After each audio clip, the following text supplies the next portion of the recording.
Simbora, meu povo! Tem muita informação no programa hoje, hein?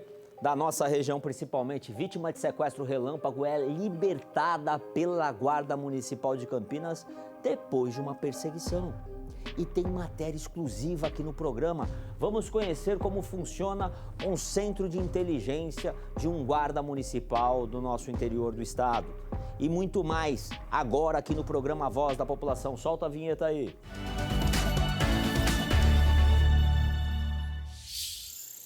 E olha, é um prazer estar com todos vocês. Vem pra cá, Márcio Harrison! Olha o Márcio Harrison! Ele chegou vindo por aqui, Dro. É a polícia aqui no programa, Rádio Polícia. Solta a vinheta aí, é Rádio Polícia.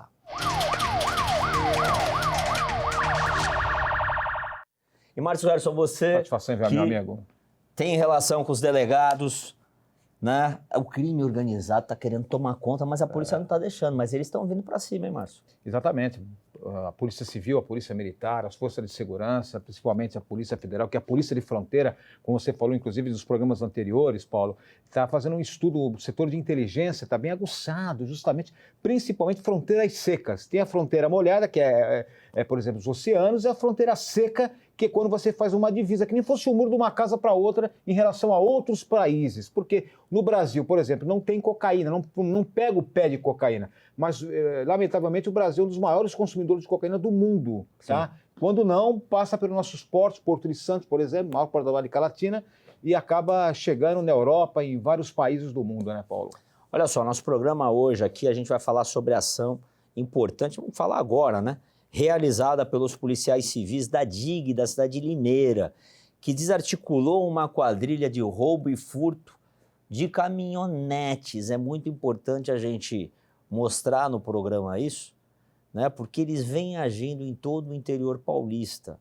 Você tem informações, Márcio Harrison, porque vai muitas das vezes para desmanche a caminhonete, né? Exatamente, veja só, um carro desse nada menos que 150, 180, 200, até mais, dependendo do ano, Paulo, olha só, esse tipo de carro ele é desmontado em 45 minutos, 50 minutos, motor de um lado, carroceria para o outro, porta para o outro. Conclusão, a pessoa acabou perdendo o maior patrimônio dela, para trabalhar, para poder investir, e a DIC, a Delegacia de Investigações Gerais, o delegado-geral cobrando em cima, o diretor do departamento do INTER também cobrando em cima, então a polícia começou a investigar e conseguiu localizar um local onde esses carros estariam sendo ali condicionados e depois desmanchados. Nós temos no estado de São Paulo, uma legislação própria para a questão de peças de desmanche. É ilícito vender peça de desmanche? Não. O importante é saber a origem da peça. E o que acontece? Existem desmanches clandestinos, ilegais, e existem desmanches devidamente legalizados. A polícia tem que agir em todos. No legalizado, no clandestino e no fundo de quintal daquela mecânica que ninguém sabe o que acontece. A polícia está monitorando, alguns indivíduos foram presos, foram localizados, e aí sim o crime de receptação, Paulo. Isso aí, infelizmente, muitas vezes esses carros estão lavados, manchados com sangue de vítimas inocentes que são assassinadas, meu amigo Paulo Mansur. Olha, já em Campinas, um furto chamou a atenção das forças de segurança. Caminhões foram levados de um local na cidade de Campinas. Imagens de câmeras de monitoramento mostram aqui para o nosso programa, registrando tudo. Márcio Harrison tem detalhes deste caso de investigação da Polícia Civil. Audácia. Invadiu um time de futebol, invadiu uma empresa. Sabe aquelas empresas de entupimento? Não, mas olha isso, negócio? As imagens... Levaram 6 caminhões, não foi um só, é uma frota inteira, Paulo. Não é um caminhão ou dois, é uma frota que levaram. Para quebrar o empresário, simplesmente o empresário. A polícia agora, com essas imagens de monitoramento, e o sistema Detecta, que é um sistema que tem de monitoramento também, a polícia investigativa, a polícia judiciária, a polícia civil, tenta agora acompanhar os rastros. Eu não entendo como sai levando assim os caminhões. Não é um celular, Paulo. Não é um celular.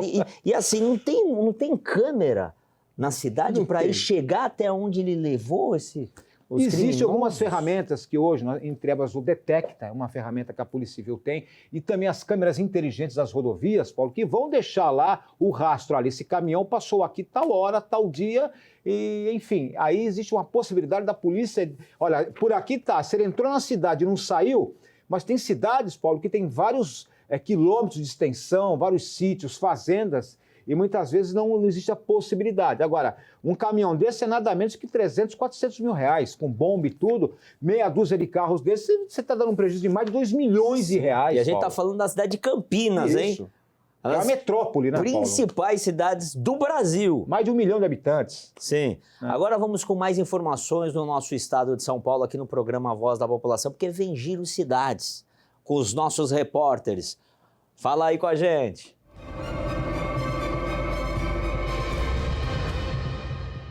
Oi, Paulo. O Giro Cidade de hoje está no ar. Diante dos casos de violência nas escolas, a Prefeitura de Campinas apresentou o protocolo EGID, Estratégia Integrada contra Incidentes em Escolas, que busca a maior integração da comunidade escolar com as forças de segurança e outros órgãos da Prefeitura, visando assim proteção e promovendo a cultura de paz. O que vai acontecer de efetivo é uma presença maior da guarda nas escolas, assim reduzindo o tempo de chamada e atendimento da GM nas unidades de ensino em Campinas. 4.089 câmeras serão instaladas nas 208 escolas municipais, além da implantação do botão do pânico. Também haverá treinamento de evacuação envolvendo vários órgãos municipais e também das forças de segurança e um trabalho contra o bullying nas escolas. O Giro Cidade de hoje fica por aqui. Voltamos ao estúdio. E olha, eu vou mostrar agora uma cena revoltante. Assalto em que idosos foram agredidos. Isso não tem limite, né, gente? Isso aconteceu em um bar na cidade de Bebedouro. A gente não tem mais direito nem de relaxar. O idoso tomando uma cervejinha ali aposentado, né? E aí, bandido vem covardemente, maltrata o idoso, Cadeirada, né? Maltrata o cidadão de bem tentando ajudá-lo ali, ainda apanha. É um absurdo. É um absurdo isso. Né, Márcio? Exatamente, Paulo. Aliás, o idoso estava ali, sexagenário, estava ali no seu momento de lazer, introspectivo, quando de repente surgiu esse homem com gorro e máscara, né? E já começou o sapé caiaiai, né? Começou já a agredir a vítima. O comerciante também, indignado, tentou e passou a entrar em luta corporal contra o criminoso, contra quem a gente... Olha só, Paulo. Olha só, 2 vítimas ali. Dois idosos. Exatamente, 2 idosos. Não era um, agora é 2. E o que acontece? Inclusive usou cadeiradas para jogar o idoso no chão, para se machucar. O outro, o comerciante também, tentou ajudar de alguma forma. Agora a Polícia Civil também está investigando. E ele foi lá, entrou mesmo assim. Exatamente. Não tem medo de nada. Roubou. Na caruda, como a gente, na cara dura, tá? É um absurdo travestido isso. de um gorro e absurdo. uma máscara, né? Agora a polícia com certeza vai conseguir localizar. absurdo. Quem conhece o indivíduo já sabe, pode até entrar com denúncia anônima para tentar localizar, porque o idoso pode ser o seu pai, pode ser o seu tio, pode ser o seu avô, ninguém está livre disso. Agora, crueldade e covardia, porque na cadeia, a pessoa que está cumprindo a sua pena corporal também tem tio, tem tia, tem vô, tem avó. Eles né? não gostam. Eles não né? gostam disso. 181 para denunciar esse mau elemento. E vai esclarecer um monte de crime, viu, Paulo? Com certeza, identificando este homem, esse crápula, né? Vai, quiçá, identificar outras empreitadas criminosas praticadas por esse indivíduo. Porque normalmente não é um só. Vários crimes que são perpetrados durante a noite e madrugada, Paulo. Mas as imagens falam por si, né? Maldoso. Olha só, seguindo aqui com o nosso programa, uma discussão sobre um celular teria sido motivo de briga que terminou com uma mulher de 44 anos morta na cidade de Limeira. Ela foi esfaqueada e não resistiu aos ferimentos. A vítima e o autor estariam em um bar e esse celular teria desaparecido. Houve uma discussão, o homem saiu e quando viu ela, acertou a vítima no abdômen. O autor do homicídio foi preso e levado até a Polícia Civil de Piracicaba. Márcio Harrison, aonde a gente chegou? Exatamente, uma discussão boba, ríspida e culminou aí na morte dessa mulher. Ela estava numa cidade, né? Estava em Limeira, o agressor, o algoz, acabou tomando o rumo incerto e não sabido, só que foi perseguido. O trabalho das guardas municipais, Lei 13.022, Estatuto das Guardas Municipais, acabaram se contatando de Limeira e também de Piracicaba, e os guardas municipais que conhecem como se fosse a palma da mão os seus municípios, rapidamente foram integralizados, não unificados, mas integralizados, e conseguiram aí localizar aí este homem. Ele foi conduzido... Márcio, eu acabei de saber Paulo. aqui pela nossa equipe que com exclusividade a gente tem uma sonora. Solta aí. Olha a sonora aí, ó. Roubou o que do senhor? Dois celulares. Tá. Um celular e um. Não é da minha índole. Entendi. Não é da minha índole. Só que o celular do senhor tá na casa do senhor lá. Você sabe, né? Minha mulher. Eu acabei fazendo isso aí. O senhor conhecia ela? Ok. Eu nunca nem vi na minha vida. Não deveria ter feito. Infelizmente. Que rosto é esse, Márcio Herson? Que Parece rosto uma é tatuagem, esse? né? Ou ele caiu no chão, pode ser também, É? né? Que estranho isso. Diferente, Olha né? só. Não, olha só, Paulo, um homem desse precisa de uma arma. Olha só a compreensão física dele. Mas o cara pegou uma faca por causa de uma discussão de celular. Por causa de É uma celular. crueldade. Né? Uma crueldade. É um homem que tem que morrer na cadeia, vai ter que largar na cadeia e deixar lá. É um cidadão que não tem que voltar para a sociedade. E se fosse em outro país uma pessoa que tira a vida de alguém, ela vai lá e tira a vida de alguém, ela ou é cadeira elétrica ou ela fica na prisão perpétua. E aqui no nosso país ele vai lá, tira a vida, vai lá, acerta uma pessoa de bem, uma facada no abdômen, mata a pessoa e ele volta para a sociedade depois. Não é possível. Quantos anos um homem desse paga na cadeia? Então, hoje a pena máxima no Brasil, antes era 30 anos, né? Com o pacote, né? O pacote anticrime passou de 30 para 40, a pena máxima. Olha a moça, Márcio, a gente vai colocar ela na tela agora. Olha só, ela tinha condição de reagir, essa moça? Olha a compressão física do Coitadinha autor. dela. E a família, né, Márcio? No- E aí no um caixão ninguém cidadão sai, né, Paulo? desse, um monstro desse, fica lá 10 anos na cadeia porque bom comportamento. Provavelmente ele já foi autuado em flagrante, na audiência de custódia o juiz já ratificou aí e converteu a prisão em flagrante em prisão preventiva. Provavelmente vai ser submetido aí ao júri popular, onde vai ser julgado pelos 7 pares da sociedade, né? Mas diretamente ele está preso. Já está recolhido, inafiançável. Crime de homicídio ou feminicídio em decorrência da condição de mulher, ele já praticamente não tem a possibilidade da liberdade provisória, o que não quer dizer que a defesa técnica possa intentar a revogação da prisão preventiva. São algumas peças processuais. Sim, esse é um grande problema, porque um indivíduo desse que consegue, ele acaba fugindo muitas vezes, porque ele sabe que ele vai ser preso. Se libertam ele, é muito perigoso. É feita uma leitura antes, né, sempre ao pedido da defesa técnica, mas a magistratura, também o Ministério Público, o fiscal da lei, o titular da ação penal também se manifesta, e aí o juiz ele decide o pedido da defesa técnica e também a manifestação do ora promotor, que é o fiscal da lei. Tem umas coisas assim, gente. A gente olha o rosto da menina, que teria toda uma vida pela frente, poderia ser Foi interrompida, né, Paulo? Poderia ser filha, poderia ser sua filha, você que está me assistindo. Desculpa essa minha expressão de raiva, sabe? Você é que ela é mãe também, essa moça, né, Paulo? De indignação aqui na televisão. Mas um cidadão desse que tira uma vida de uma menina dessa por causa de um celular, ele merece estar na nossa sociedade de volta. Motivo torpe, né, Paulo? Um cidadão desse não merece voltar para a sociedade. Ele tem que ficar pro resto da vida dele preso, né? Por cometer um crime desse, porque ele não tem recuperação, né? Bom, agora depoimentos de testemunhas que estavam neste bar, que é muito importante, será fundamental para o quebra-cabeça desse crime. Até porque esse crime, que foi um crime banal, Márcio Herson, por causa de um celular, uma menina tão bonita dessa que tinha uma vida pela frente, tem que ser investigado. Sim. Né? Tem que ser investigado. Em tese, Paulo, é lógico, a gente não sabe o que a autoridade policial que vai relatar esse inquérito policial, ele tem alguns dias para relatar esse inquérito. Então ele vai relatar esse inquérito pelo hora indiciamento, provavelmente.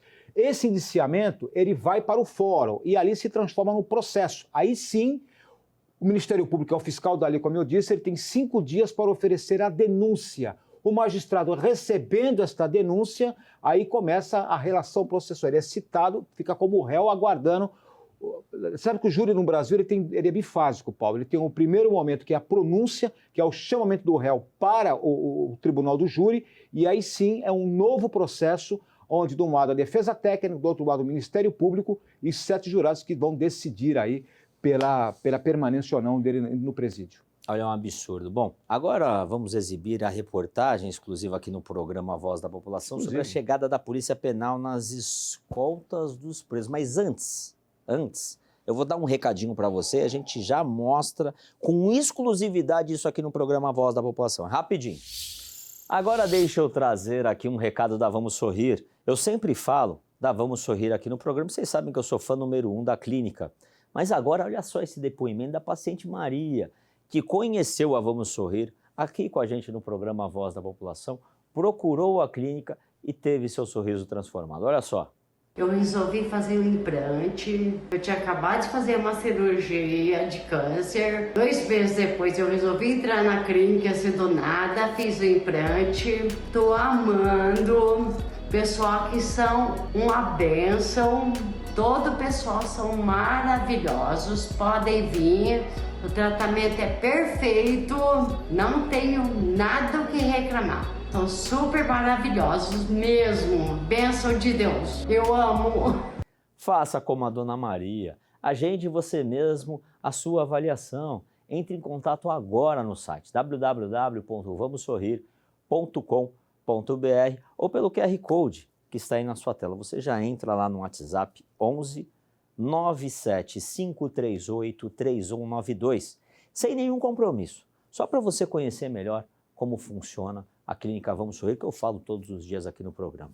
Vamos Sorrir é sorriso completo.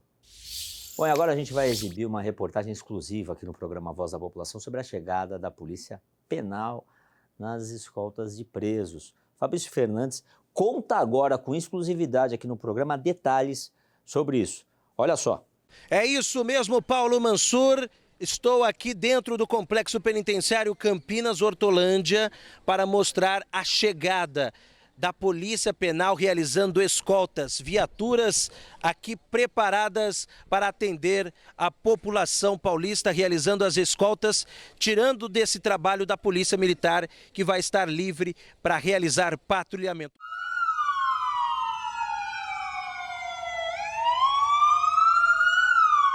Preparada para agir quando necessário.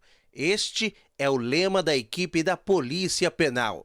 São 22 bases como essa em todo o estado, com toda a estrutura de armamento e viaturas. Das 181 unidades prisionais em território paulista, apenas as 28 da Grande São Paulo contavam com um trabalho como este. Agora, o objetivo é realizar as 90 mil escoltas em média por ano sem a Polícia Militar. Começou no ano de 2014 na região metropolitana de São Paulo.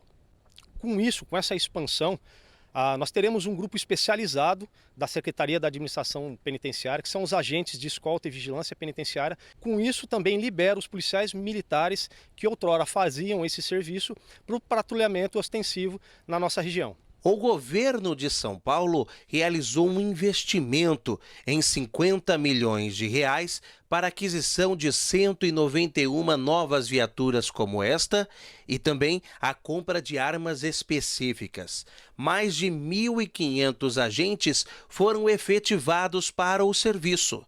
Somente nas bases de Hortolândia e Limeira, 142 agentes foram destacados para transporte e escolta de presos. Esse é um trabalho que a Secretaria vem fazendo, tem realizado em conjunto com a Escola da Administração Penitenciária, que é a da capacitação e da especialização na formação dos agentes de escolta e vigilância penitenciária para o exercício das suas funções. Eu acredito que a população paulista ela é contemplada em 2 frentes. A primeira, como você bem disse, é que a população agora vai ter à sua disposição mais policiais militares exercendo a função de patrulhamento ostensivo. E, por outro lado, vai contar com um grupo especializado para a complexidade do serviço da escolta prisional.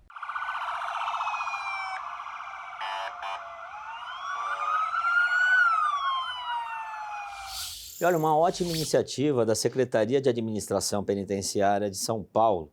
terá mais policiais militares na rua e Polícia Penal vai garantir a segurança nas escoltas. São 90 mil escoltas realizadas por ano em nosso estado, Márcio Herson, e uma média de uma escolta a cada 5 minutos. Antes eram retirados policiais militares das suas funções, né, das ruas, estavam no serviço, e a primeira base de escolta fora da capital paulista que começou a funcionar. Essa que mostramos aqui no programa terá base em cidades como Assis, Avaré, Franca, Limeira, Marília, Ribeirão Preto, São Vicente. São 1.500 agentes efetivados, investimento de 50 milhões para aquisição de 200 viaturas como essa que a gente está mostrando. É uma ação importante do nosso governo do estado que vai trazer mais segurança, Márcio. Exatamente, são dois aspectos aí, Paulo.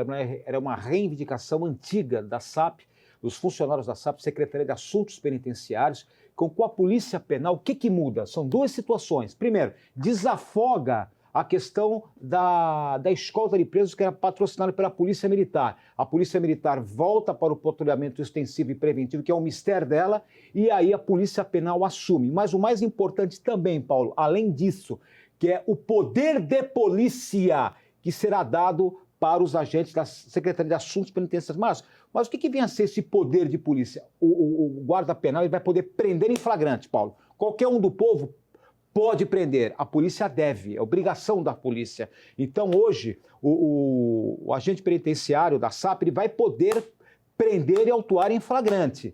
E também o GIR, né? O Grupo de Intervenção Rápida, que funciona também dentro dos presídios para evitar. Tudo isso começou, Paulo, lá atrás, em 92, quando tivemos o caso lá do Carandiru, as mortes do Carandiru, quando a polícia entrava. Então, com aquele evento, houve um divisor de águas. Foi criado, com o passar dos anos, a SAP criou o Grupo de Intervenção Rápida chamado GIR. E agora, para complementar isso, retira a Polícia Militar, que é a vocação do policiamento ostensivo e preventivo, tá certo?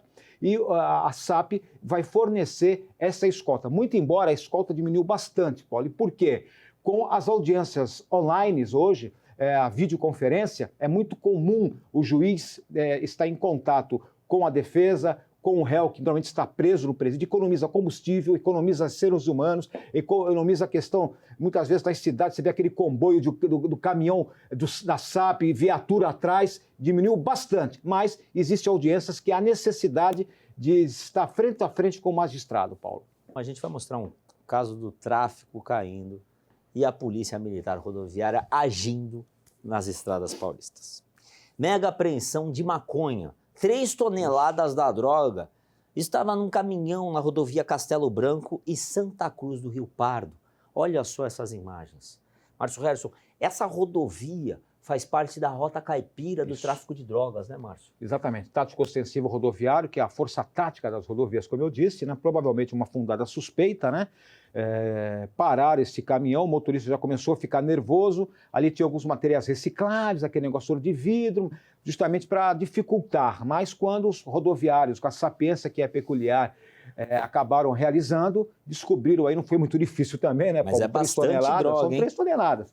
Provavelmente essa droga veio via Paraguai a ser distribuída aí pelo estado de São Paulo, mas com o setor de inteligência da Polícia Rodoviária Estadual, bem como a Polícia Rodoviária Federal, nas BRs, que a gente fala, as rodovias federais, no caso aí a rodovia estadual, conseguiu aí interceptar esta carga. Mas vem do Paraguai, mas não é mais fácil plantar no Brasil? Depende, Paulo, é aí que está. Existem algumas áreas, por exemplo, no norte, no nordeste, até no estado de São Paulo, onde existe um plantio muito intenso da droga, principalmente em áreas dominicais, áreas pertencentes ao próprio governo e algumas fazendas, mesclado com outro tipo de cultura, mas normalmente esta droga vem do Paraguai. Se fosse uma droga pequeno valor, você poderia até falar a droga que é cultivada, por exemplo, de forma hidropônica, em apartamentos, até dentro de guarda-roupa, com iluminação artificial, tá? Mas nesse caso, pela quantidade, 3 toneladas, tinha que ter muito guarda-roupa e muito apartamento.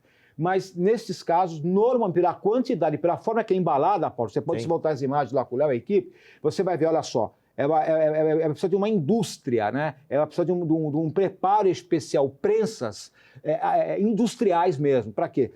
O quilo tem que ser 1 quilo, 1,2 kg. Tem entre aspas, se eu posso usar esse termo, existe um padrão, porque lá também é cobrado esse padrão. Só que desta feita, a rodoviária estadual conseguiu interceptar, esse material vai ser incinerado. Agora, o caminhoneiro, ele sabia o que está sendo transportado? Muitas vezes você não sabe o que tem na carga, Paulo. Eu estou dirigindo um carro, estou dirigindo um caminhão, eu não sei o que tem na carga, eu não tenho acesso à carga. E muitas vezes quem é só responsabilizado é o caminhoneiro. Vamos ver de quem está em nome desse caminhão, onde ele passou, tem o Detecta, tem a câmera inteligente. Não é tão difícil assim saber a origem, da onde veio esse caminhão e para onde ele iria, Paulo. Quero agradecer a sua Eu presença, agradeço, Márcio Paulo. Harrison. Uma semana abençoada para você. Obrigado. Solta a vinheta. Rádio Polícia.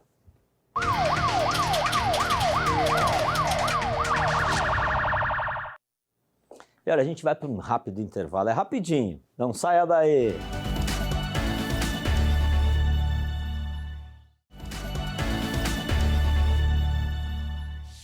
Meus amigos, estamos de volta com o programa Voz da População. O programa foi bom hoje, hein? Trouxemos notícias, furos de reportagens aqui no nosso programa. Conseguimos, né?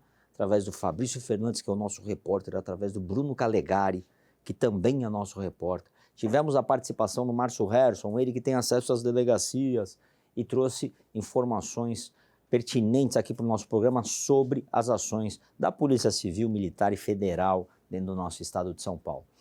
E olha, o programa chegou ao fim. Eu agradeço a sua companhia de todos os dias aqui no SBT. E amanhã estaremos de volta neste mesmo horário, neste mesmo canal, aqui no programa Voz da População no SBT. Eu sou o Paulo Mansur. Fiquem com Deus.